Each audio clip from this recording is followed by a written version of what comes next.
think that's the thing we're going to do, get the videos really churned out. So your interview is going to be coming up soon. In fact, oh, here waiting on that. What do you think? I'm curious. Well, introduce yourself. I'm Armstrong from Lenore City, Tennessee. How involved are you with the movement for medical or legalized cannabis? Right now, my focus is on medical cannabis. I've lost several friends from cancer, and my primary goal is to, at some point in time, help advance this into the science where cannabinoids become part of cancer treatment, not just as something being used to offset some of the side effects like the wasting things, the loss of appetite, or some of the nausea associated with it, but actually in treatment, because science has shown that cannabinoids can inhibit and actually destroy cancer cells. But we have no clinical trials until we get to a point where the scheduling gets changed. I see no change in that. So that's kind of my primary thing. So would you say that's your desired goal, medical access? Or medical access. So full legalization? I have no issue with full legalization. I'm in favor of full legalization, but it's not my primary focus. Gotcha. I'm more concerned about life-saving medicine, for people who could benefit from it. Gotcha. And those who don't have life-threatening illnesses, but some could improve their quality of life. Without having to take some of the harder pharmaceutical drugs that's going to be damaging to both their liver, their kidneys, other organs, and may have addicting qualities that's going to lead to them having an addiction problem. Gotcha. So what started you on this journey? Years ago when you first started fighting for this cause, what was it that really cemented it in your mind? This needs to be reformed. In 2002, I lost an uncle to a glioblastoma grade 4 brain tumor. And I just kind of was out of curiosity, kind of wanted to know what exactly it was that took my uncle's life. And I started Googling research on this particular form of brain tumor that he had. And in the process of Googling this, I come across some studies that were being conducted by Dr. Manuel Guzman in Madrid, Spain, at the University of Madrid there, in regards to using cannabinoids to inhibit the exact same form of cancer that my uncle had. And I knew at that time in 2002 that there was some medicinal value to cannabinoids. We knew about the glaucoma thing and some other things, but this was a whole new realm. I'm reading about a form of brain cancer being reduced by compounds from this plant. So that's what piqued my interest. The following year, the United States government got a patent approved. Actually, it was an agency of the U.S. government, the United States Department of Health and Human Services, got a patent called 6630507 passed. And the title of this patent was Cannabinoids as Antioxidants and Neuroprotectants. Upon reading this research that was approved as a patent for invention, told me that cannabinoids could be used in the prevention of Alzheimer's, the prevention of Parkinson's disease, and a whole list of various central nervous system type disorders.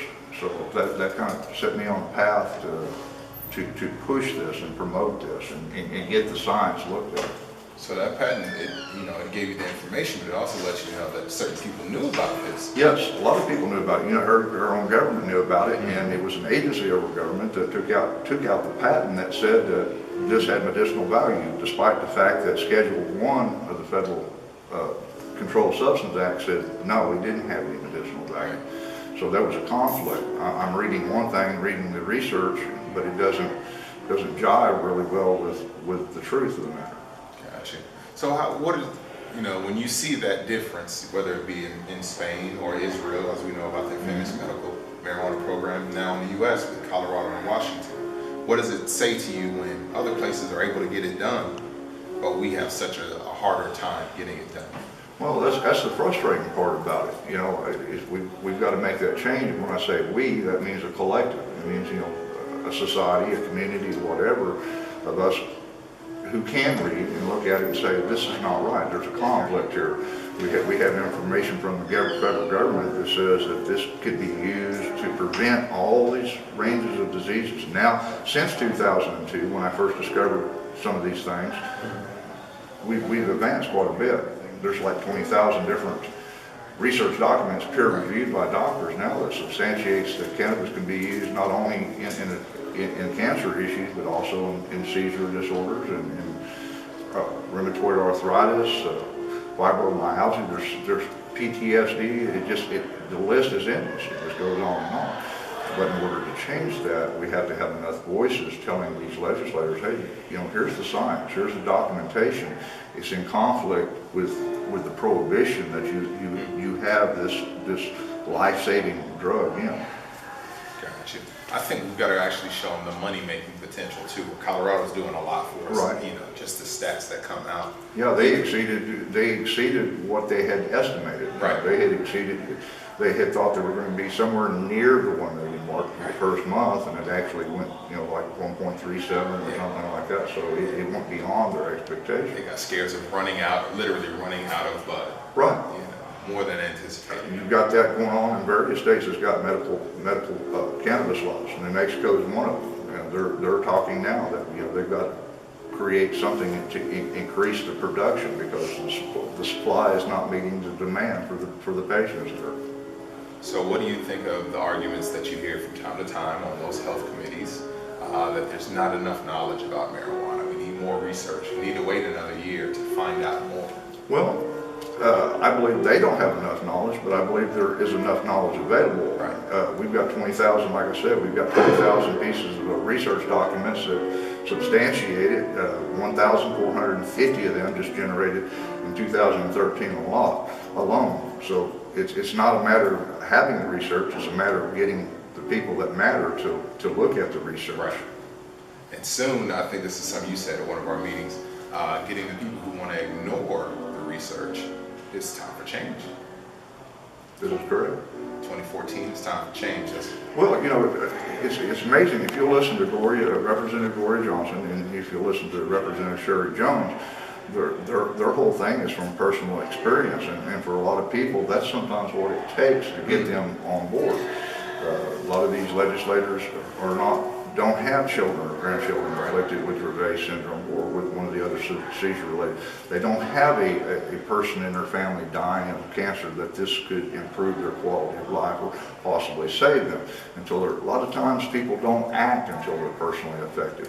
I didn't personally act until I had learned something, and I can't bring those back that I've lost. But if I can help somebody else not have to go through that same thing, that same ordeal, that's pretty much my goal in life, to help them not have to die of a brain tumor or not have to suffer with seizure disorders or have anxiety issues from combat-related stress, instead of having to be on Valium or some of the anxiolytic drugs that tend to be more addictive or whatever, to get away from that and look at something that's a little more safer and less harmful, and kind of move forward with what we know. Got you. In East Tennessee, I've lived in Oak Ridge, now Knoxville. You're in the North City? In the North City. You lived anywhere else in East Tennessee before? Yes, I have. I lived in Smithville over Middle Tennessee, over in DeKalb County, but primarily mostly in Loudoun County area. Gotcha. In every one of the places we've mentioned, prescription drugs, just say the words, and we're looking at an issue that has affected a lot of people, right? Yep. So, of course, there's always the argument, why would you want to add to the addiction problem? According to some lawmakers, this would just be adding another alcohol, another oxycodone. If that was really a serious argument on their part, if these politicians and legislators really were concerned, then I would have to ask them, okay, if you're so opposed to medical cannabis, why are you going to permit Zohydro, which is 10 times stronger than hydrocodone? A scary proposition. That's from everything I've seen and read about it, this concerns me. It concerns our society. When we got a problem in this state and many other states with very seriously strong narcotic pain medicines like oxycodone, oxycontin, and so on, why would we want to add another one to that list just because it has an FDA stamp on it and the FDA said it's approved? Well, we want the FDA to come in and give us some standards on marijuana and make that kosher, but the FDA is an organization that's had a track record of approving some things in the past that have led to some of these same issues we're talking about. Oxycontin and a lot of these other drugs have been approved by who? You know, FDA. And there's a lot of drugs that the FDA has approved that they had to turn around a few years later and pull off the market. Fen-Phen's a good example. Here was this miraculous diet drug that was going to help people control their weight and obesity issues, and then 6 months into using the Fen-Phen, they were having heart problems, and then it was discovered that this medicine could cause heart issues, you know, heart valve issues. So ended up FDA had to remove that from their drug. There was one that I was completely surprised by, and a lot of people in my generation, you know, I'm going to turn 30 this month. I never really had heard of Quaaludes, but after hearing about references to it in a lot of movies and other things, I see that it's an FDA-approved drug that was basically a de facto kind of, you know, psychoactive agent. People were using all throughout the 60s, 70s, 80s until they pretty much just became rare. Nobody had them anymore. Well, they actually took them off the market, but my understanding is they're still available in Mexico, and without prescription. My understanding is that if you lived in Mexico, you could go into a drugstore and buy Quaaludes across the counter, you know, without any ID, without any, you know, doesn't require anything, no prescription or whatever, whereas you can't do that here in the United States. The FDA thing is another fickle thing that concerns me, because you talk to a legislator about any form of medicine, especially cannabis, they seem to lean on wanting this FDA approval. But what they seem to lose sight of is, I've got friends who have children with these seizure disorders, and not only are they taking medicine, but they're taking them, one of them is taking a medicine called storyptanol, and storyptanol is an orphan drug. It's not FDA approved. So the FDA is kind of like oblivious to on some of these things. Once you let that genie out they're the not bottle, relevant. Yeah. you know, you can't really stop it. It turns into what it's going to turn into. But for an agent like cannabis that's been around for 5,000 plus years, there's no bastardization or changes that we're going to see. It's going to be cannabis, different strains of cannabis. Right. So, you know, just to see that kind of a situation continue and just take on different forms. We've seen this issue with Quaaludes. We've seen this with Oxycontin. We've seen this with, so Hydro now, it's March 8th. It's hitting at the market this month. So a year from now, what kind of situation could we see with Hydro? Yeah, well, and here's the funny thing about the Hydro is that there were several people working with in an advisory capacity within the FDA that said, you know, we kind of recommend that we don't approve this because the potential for abuse and the potential for addiction and, you know, some widespread problems are very, very real. And despite people within the FDA advising in opposition to this drug, they still went ahead and approved it. So, you know, that's kind of a strange thing. What do you think? There was outside influences, perhaps some money involved?